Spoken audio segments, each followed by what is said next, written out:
ইসরায়েলের তেল আবিবে হুথি বিদ্রোহীদের ব্যালিস্টিক ক্ষেপণাস্ত্র হামলায় আতঙ্ক ছড়িয়ে পড়েছে। গাজায় ইসরায়েলি অভিযানের প্রতিবাদে এই হামলা চালানো হয়েছে।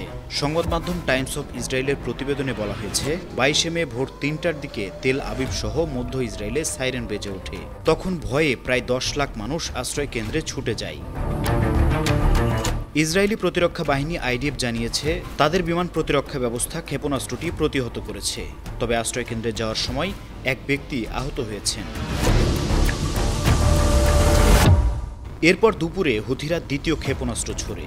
তখনও জেরুজালেম, পশ্চিম তীর এবং মৃত সাগরের কাছাকাছি এলাকায় সাইরেন বেজে ওঠে। এই ক্ষেপণাস্ত্রটিও প্রতিহত করা হয়েছে বলে ইসরায়েলি বাহিনী দাবি করেছে।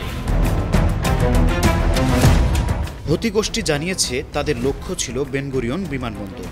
চলতি মাসের শুরুতে হুথিদের একটি ক্ষেপণাস্ত্র ইসরায়েলি প্রতিরক্ষা ব্যবস্থা এড়িয়ে বিমানবন্দরে পড়ে 6 জন আহত হন। এ কারণে কয়েকটি আন্তর্জাতিক বিমান সংস্থা ইসরায়েলে ফ্লাইট বন্ধ করে দেয়। ইসরায়েল এই হামলায় প্রতিশোধ হিসেবে ইয়েমেনের সানা বিমানবন্দর সহ হুথি নিয়ন্ত্রিত এলাকায় বিমান হামলা চালায়। এই হামলায় সানা বিমানবন্দরে ব্যাপক ক্ষতি হয়। হুথিরা 2023 সালের অক্টোবর থেকে ইসরায়েল ও রেড সি অঞ্চলে হামলা করছে। তারা গাজায় ইসরায়েলি অভিযানের প্রতিবাদে এসব হামলা চালাচ্ছে। আন্তর্জাতিক ডেস্ক, 52 টিভি।